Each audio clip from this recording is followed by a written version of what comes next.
moving into chapter 11 tonight, moving right along through the book of 1 Corinthians, and our subject matter this evening is going to be cultural dilemmas in the church. We'll be looking at the first half of chapter 11 for that particular segment. Second half of chapter 11 is about communion, so should we get that far, that's where we would be going afterwards. It'll take us a little while to work through this first half, though, so I doubt that we'll get to communion, but if we do, that's what's coming. Before we do anything else with this, I'm not going to read you the segment until after I give you some introductory comments here on the subject matter. I want you to understand the cultural milieu of Corinth as the Apostle Paul ministered there and as he was writing the letter to the church there. And so we'll do a little bit of that first. Now, what are the features of Corinth that are salient in this regard? Well, first off, we know that the city was a Roman colony. Now, Roman colonies, generally speaking, came from, for the most part, two programs that the Romans had to deal with conquered land on the one hand and to deal with civil servants and military folks on the other. So what often was the case for the Roman Empire as it was expanding through conquered territories is that they would set up places. Some of them were built from scratch, but more often than not they were basically taking over places that were already established. But in the case of Corinth, it was a town that had been kind of destroyed and abandoned for quite some time before the Romans took over Greece, and that was like in 146 BC. The colony was established in what used to be Corinth, and so it became Corinth again. The Roman colony was not so much military people in this particular instance. It did have some, but a lot of it was civil servants, people that had been, part of the machinery behind the scenes as far as what it took for the Roman Empire to be the conquering machine that it was. And these folks were, given opportunities to have property and land and to take part in Roman society in a conquered territory, which was good for them, for their own personal wealth, and it was good for the stability of the place that the Romans were trying to Romanize. So that's what Corinth was, a Roman colony. So there was a bunch of Romans there. So that's the Roman aspect of this. Now, there was also Greeks there because it was in Corinth, and of course once you get a city established and you have commerce and various other things that are going on, the locals start streaming in as well. And so there was a bunch of Greek civilian population as well that were in Corinth. So you had a Greek population, a Jewish population. Now the Jewish population was from the Jewish diaspora. When the Jews were kicked out of their own land, first by the Assyrians and then by the Babylonians, a large percentage of their population got carried away into captivity, but a large portion of their population took off and abandoned places and lived where they could. And you had Jews all over the place in major cities throughout the Near East, in Greece, in Egypt, in Syria, places of that nature. And so that was the case here as well. There was a sizable population of Jews in the city as well. So you had three different populations, three different people who had very distinct cultural perspectives about how you do things. Because a lot of times when we talk about culture, sometimes we think that's just about, what kind of art do you like? What kind of, do you like paintings or not? Do you like sculptures or not? Do you like, poetry or not? That kind of thing. And of course, that is a, big part of cultural considerations as well. But it's not the only thing, or I would say even it's not the most important thing when it comes to how people of different cultures find things at odds with one another when they're put into the same place. Your cultural distinctives are not just about those art forms, but they're actually about things, your ethos, things that you value, the kind of things that you accept as good manners that no one really thinks about. We don't have to for the most part, we don't have to think about those kind of things. If you walk into a meeting and you're introduced to someone, what do you do automatically? That's right. Why do you do that? It's your culture. That's why you do that. Right? It's your culture to do that. Now, there are some germaphobes and some folks that are thinking otherwise that won't do it, and that's certainly fine, but it's a cultural thing. And so there are a lot of cultural norms that deal with how you do things. Just how you manage in the kind of the mundane areas of life. That's all part of the description of what it means to have a particular cultural perspective. And so in the case of Corinth, you had these three distinct populations, and they all had their own cultural distinctives. They all had their own cultural perspectives about how you do things.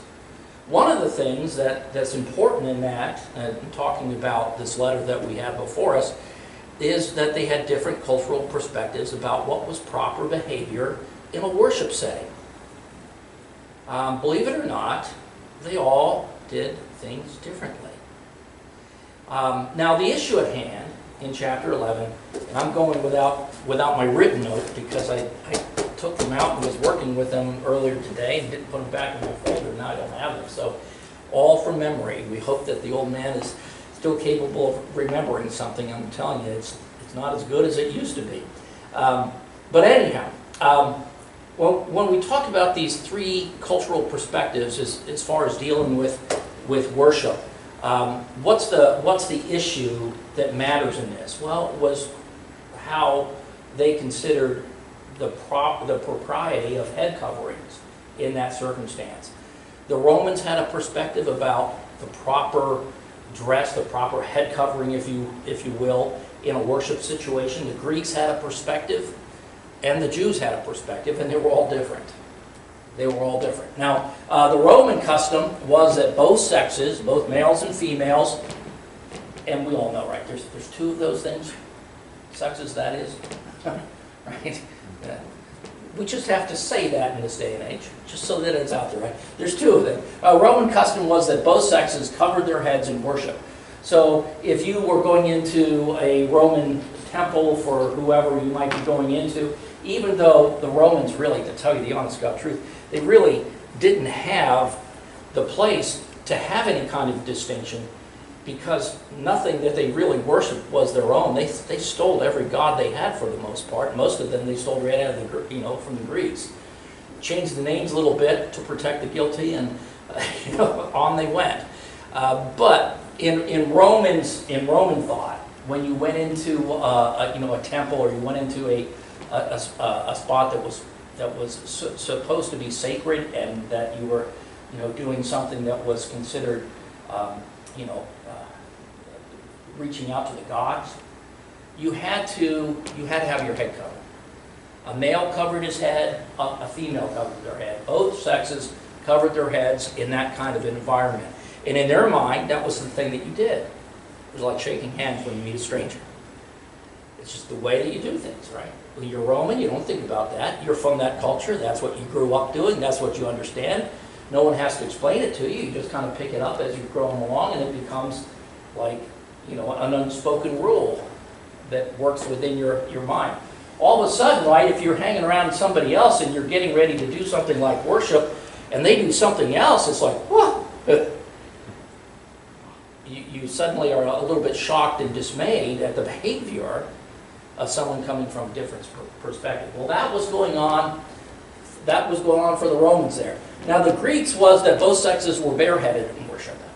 I don't mean bald, I mean that they didn't have any head covering. So for the Greeks, both the males and the females, when they were in a worshiping space doing worshiping things, neither sex had a head covering.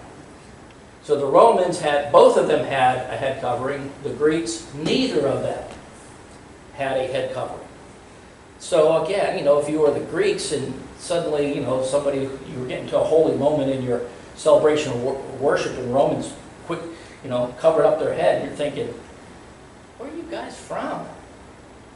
Bumpkins? And the Greeks mostly thought that about the Romans anyhow, but definitely in a situation like that, they would have thought something like that. So the Greek custom was both sexes were bareheaded in worship. So you see, right there, that would be sufficient enough to cause some little issue. It seems silly to us, I think, probably in our day and age, but I mean, I can think when folks started dressing in normal clothes to go to church, this is along with 30 years ago maybe, and people started coming dressed more like, normal people. People used to dress up to go to church, right? There was folks that went to church in suits, coats and ties, men, right? That didn't work in coats and ties. And then there was men, that worked in coats and ties, and they would have liked going to church without having to put those on again at least one time a week. But nonetheless, there used to be a time when we did that.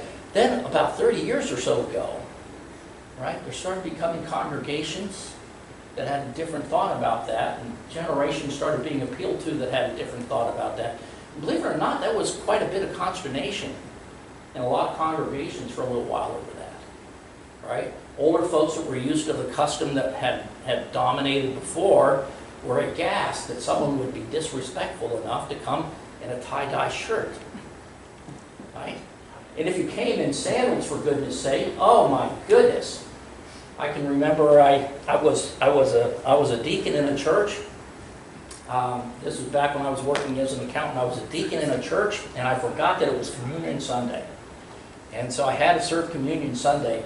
And I was part of the new generation at that particular time, a little bit early perhaps, but I was in jeans and flip-flops.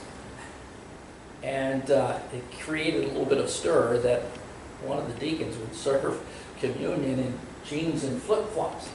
But we got through it. I didn't forget when it was Communion Sunday after that, not once. But it was just a different perspective, right? So that's the kind of thing we're talking about, right? That's an illustration that kind of brings what was going on in Corinth into our day and age. So you had the Greeks, you had the Romans, and then you had the Jews. And believe it or not, the Jews had a different custom than either the Greeks or the Romans.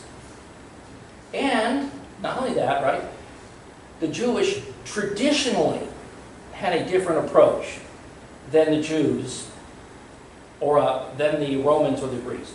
But at this point in time, the Jews were going through a bit of a transition where more Jewish communities, more Jewish synagogues were beginning to see a change that, that became the dominant view not real long after that. So, what was that? Well, men were bareheaded and women covered their heads.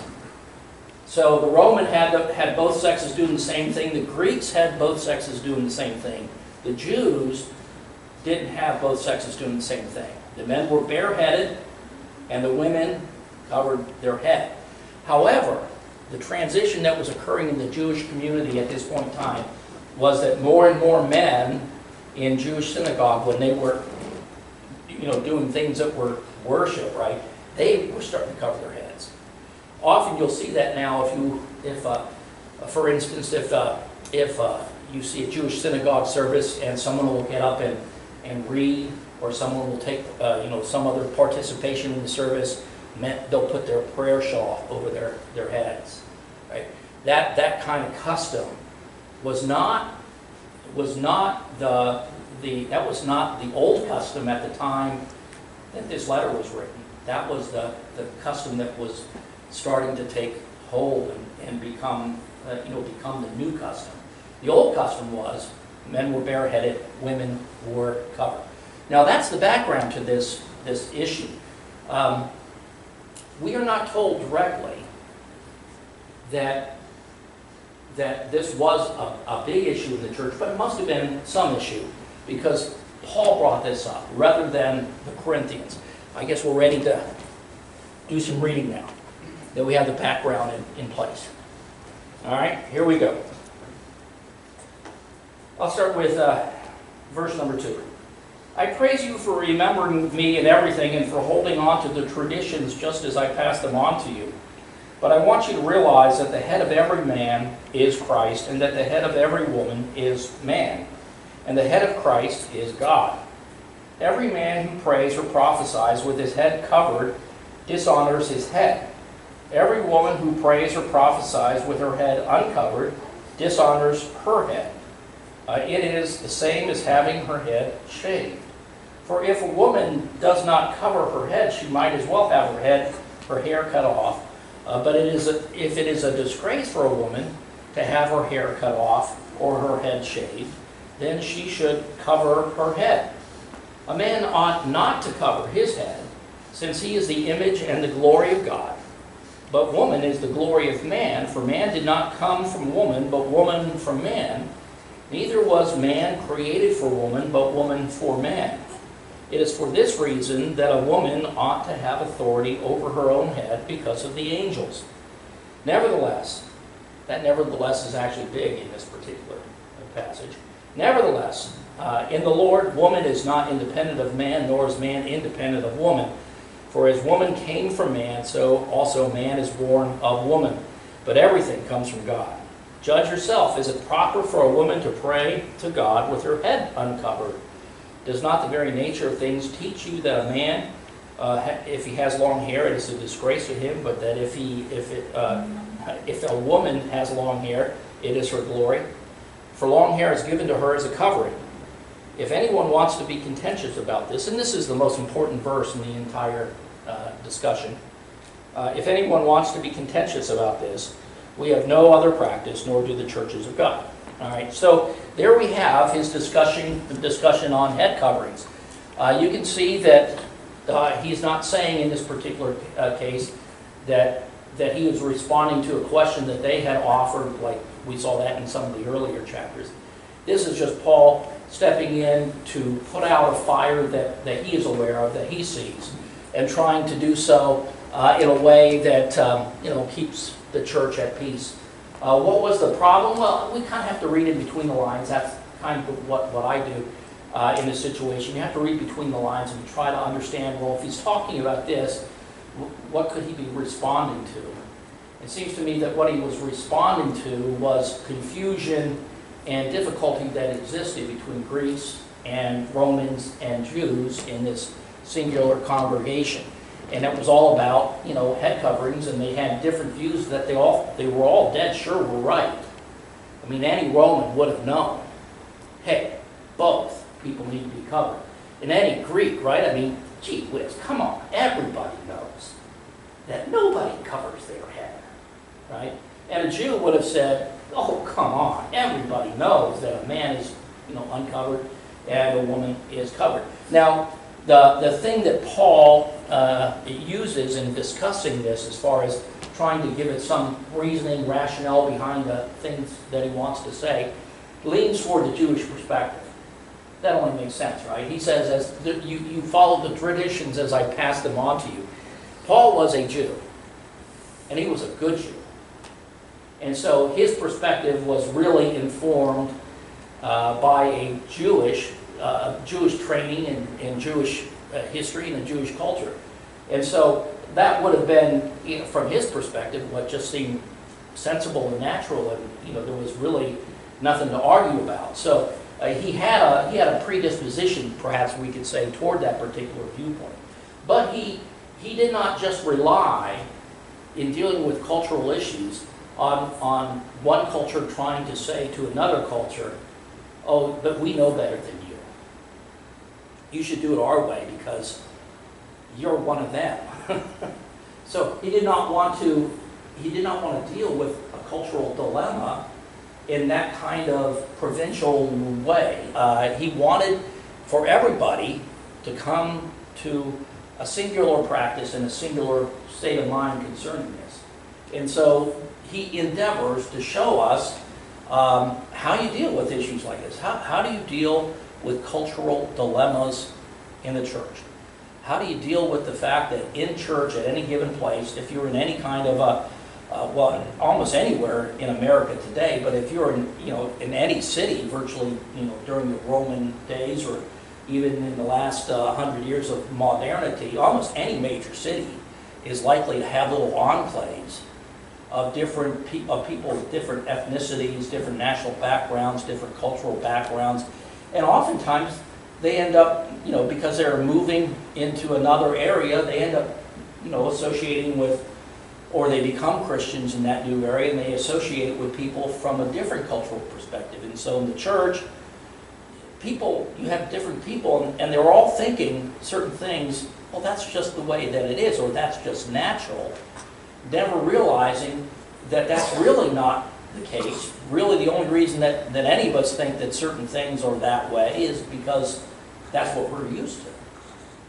But Paul gives us, if you will, a template that we can use to deal with these kinds of issues. Now, I'm going to look at it this way and say that Paul solved this cultural dilemma by resorting to eternal biblical principle. Now, that's what he went to when he started talking particularly about Adam and Eve. What was he doing there? Well, if you're having some kind of an issue with even an area that seems mundane in just how we go about living and doing things, and we really don't have a direct statement in the Bible. There's no direct statement anywhere in the Scripture other than what we have right here about head coverings. I mean, in the Old Testament, the only persons that had to worry about a head covering were Nazarites, priests, and Levites. Everyone else did not have to worry about those kinds of things. There is nothing in the law, there is just nothing in the Old Testament about your average person having any kind of thing demanded of them in this regard. And so you don't have a direct statement from the Word of God. You have something that you need to understand what's the right way about going about this. What's the way of going about this where we can all kind of be satisfied with doing it this way? None of us feel guilty. None of us feel shamed. All of us feel like we're still, doing the right thing before God and getting along with love for our brothers and sisters. How do we deal with that kind of thing? Well, Paul gives us the example. Look in the Bible for some precedent or some kind of illustration that can be applied to the circumstance. If you look for a biblical precedent, if you look for some kind of a story or some kind of a particular incident that occurred in the Scriptures, and it's not exactly what you're dealing with, but it is kind of like it. It's kind of in the same vein. It's along the same lines. That is the kind of thing that you can take hold of and bring it to bear on the situation, trying to come up with an application by principle to what you're dealing with. Now, Paul didn't do exactly that in this respect because he went to the creation story. But what he took out of the creation story was the creation order having to deal with something about authority. Right? And so that's the way that he approached that. He approached that the head covering thing, at its root, was a thing about authority. And what his viewpoint was, as we go into worship before God, we all should be acknowledging the authority of God. That's the thing, right? We're all saying there's somebody with whom I have to do in the heavens. There is a God who's created me. There is a God who owns me. He's made me. I have not made myself. There's a God that I owe my fidelity to. And so everybody in worship should be acknowledging the authority of God, and everyone in worship should be acknowledging God-given authority. And so those two things, Paul said, Paul's thinking were really the gist of the issue. So how do you come to a place where everyone can do that despite their differences in their cultural perspectives? Well, he goes to the creation story and says, man was made first. Man was made by God, for God. So there was a preeminence in man, therefore there's an authority that he has to respond to, that is God. He looks to Christ, and Christ looks to God. That's the way that's the way the Apostle Paul framed this. The woman, he says, Eve, she was not made by God for God. She was made by God from Adam for Adam. Right? So the story goes that, now we always like to say that God took a rib, but really the Hebrew word means side. So it's more like, it's almost like, we were talking about dividing DNA a couple of weeks ago, right? Like God just sliced them down the middle and built a second half for Adam and took the other half and made a woman out of it. But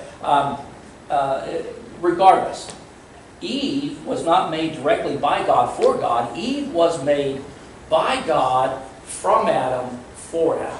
So therefore, what's Eve's line of authority? This is the way that Paul was looking at that. Well, it's first her husband, who she was made from and for, and then it's Christ and God. And so what Paul says, if the issue is that, that you're worried about going through this ordeal of head coverings, the issue really there, if you're going to bother with it at all, right?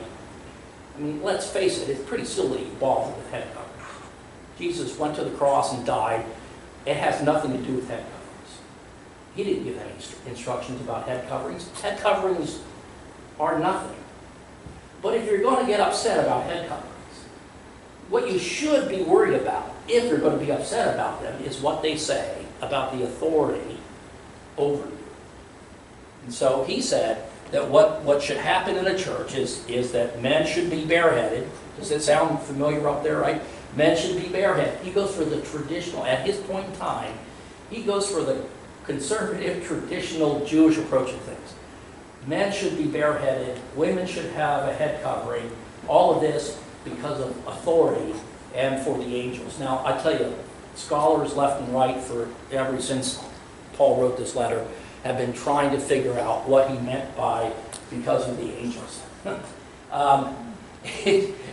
All we know is that angels are watching. It's hard for me to say that there would be a big problem with good angels.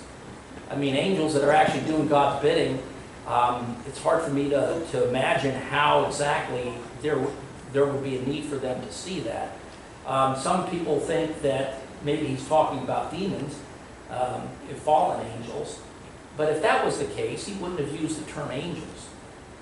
You don't apply the Bible never uses the word angel in and of itself, referring to demonic or fallen angels.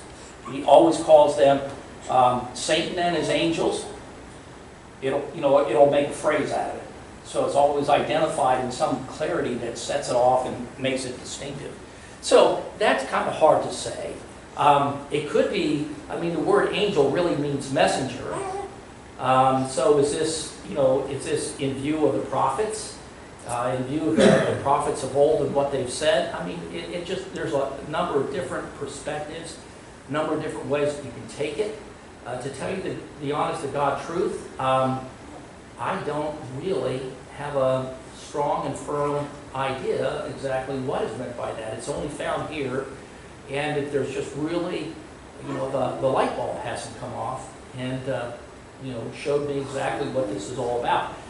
Suffice it to say, it is unique to this package. And believe it or not, when we get all done with this, we're going to see that this package, it doesn't matter. Right? Just because you're dealing with the subject of head coverings, what did I just say? They don't matter. Jesus didn't say a word about head coverings. The Old Testament doesn't say a word about head coverings. So, what's the big deal about head coverings? There is no deal about head coverings. You just had a situation where a church was getting itself all up in an uproar over nothing.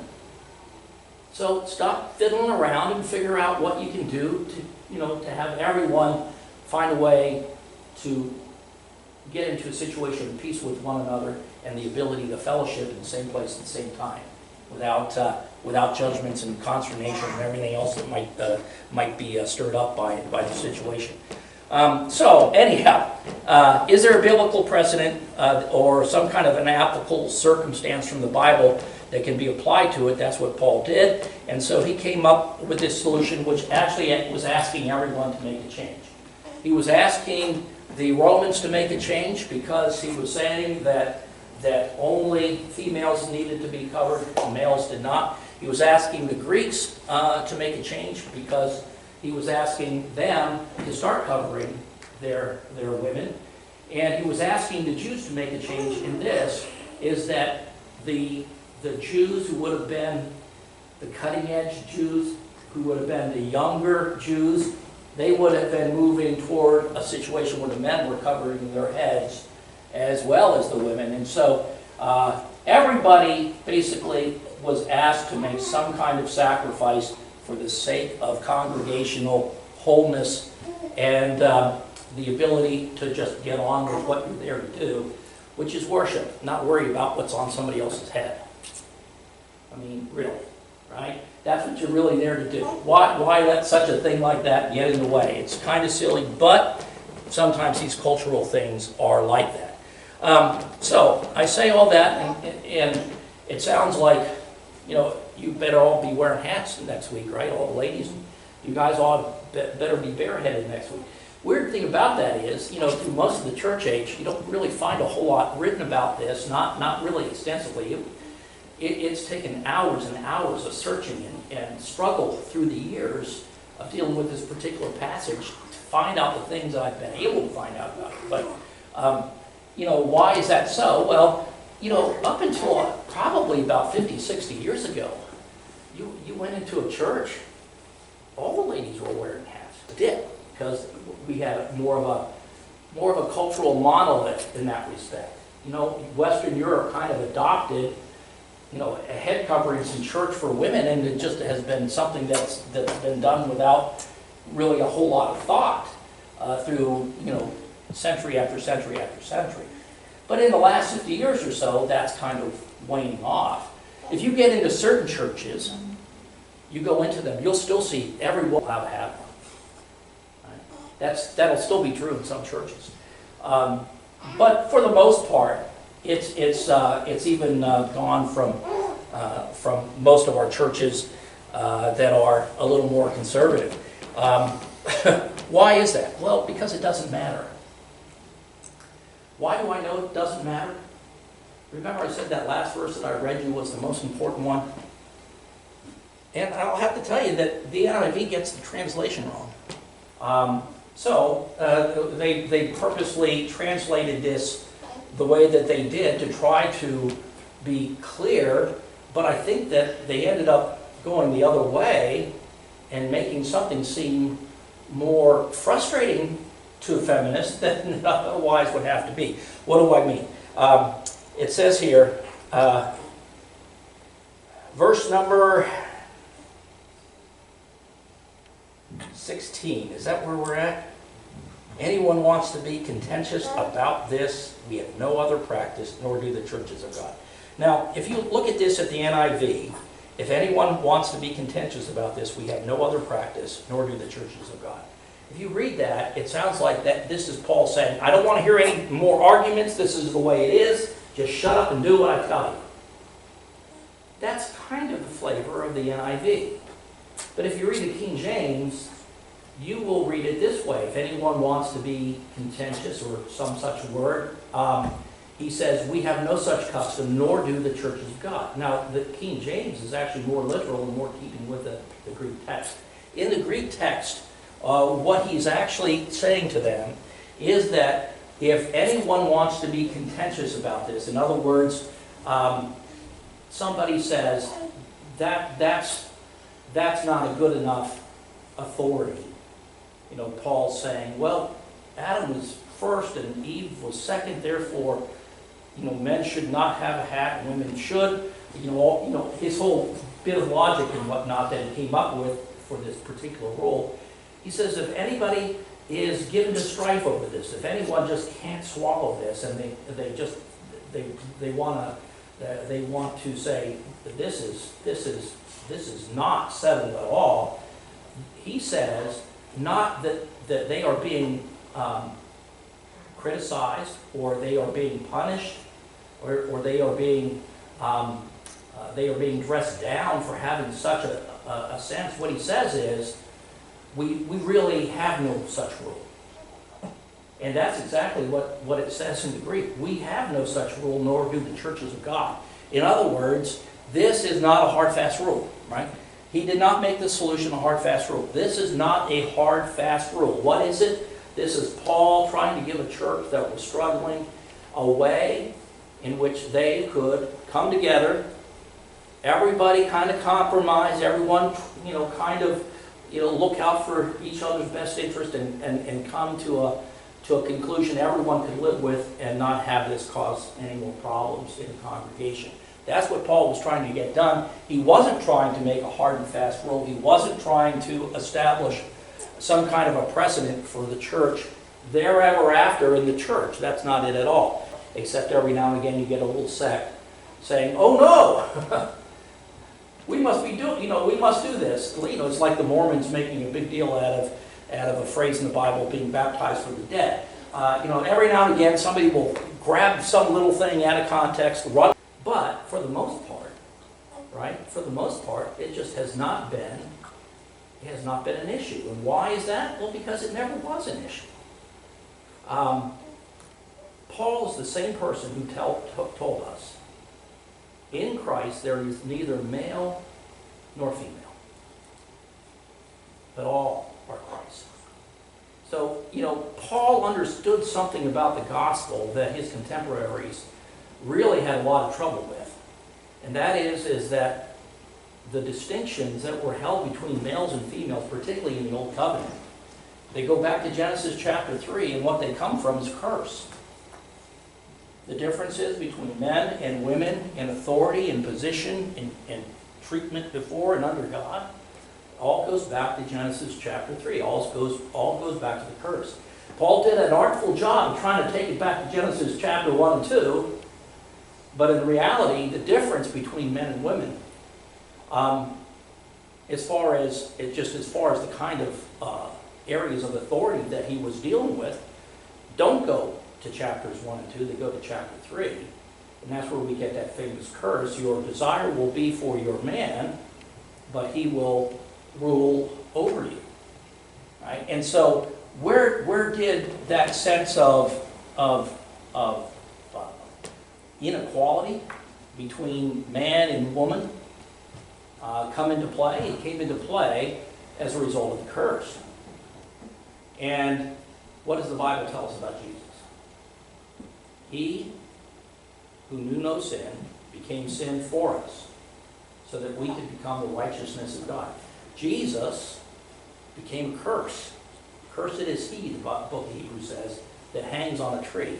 So Jesus took the curse and he killed it on the cross. Right? And so in the New Testament, the ultimate truth that Paul knew, but the culture that he was in was not ready for it. But the ultimate truth that he knew was that in Christ Jesus, it doesn't matter if you're male or female. There is not a privileged position with males. There's not a disprivileged position with females. But in Christ, being in Christ is all that matters. So, the whole issue of head coverings, what happens to it?